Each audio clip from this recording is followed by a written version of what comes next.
best ways. Hello again.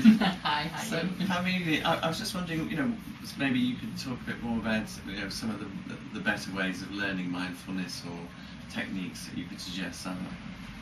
Yes, yeah.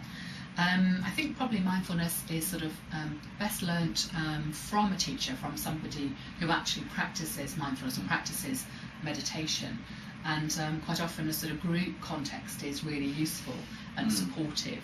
Particularly find if I'm teaching, people also get the opportunity to share their experience, and it's quite good to find that it's not just you who thought you weren't meditating at all, or that thought your mind was suddenly something quite different from everybody else's, and you sort of realising quite quickly, no, this is what happens.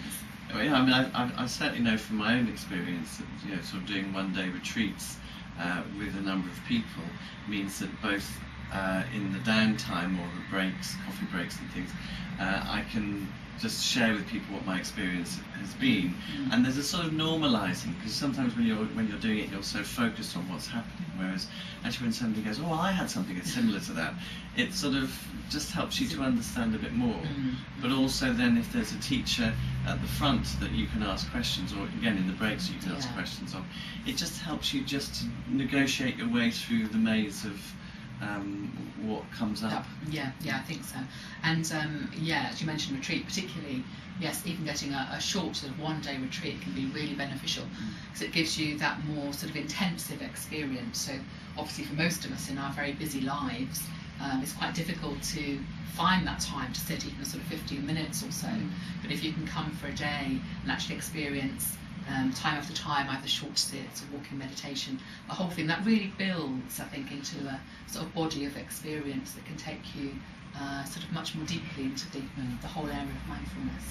Yeah, and I think that accumulative effect is so beneficial, because having done a number of retreats in the early days of my practice, I just found that there was a familiarity after a while, so that I got to the point where I could just sit down and do it, and not pre-think about what might be going on or what might not be going on, or latching onto the first thing that comes into my mind when I start.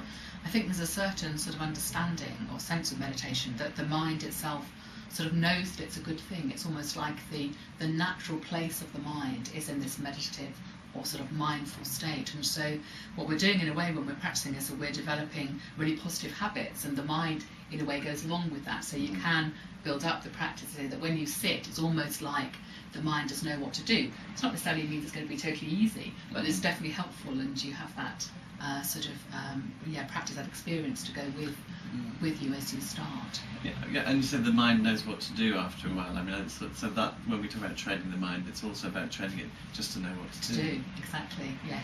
That's really helpful. Yes. Thank you very much. Thank you. Thanks.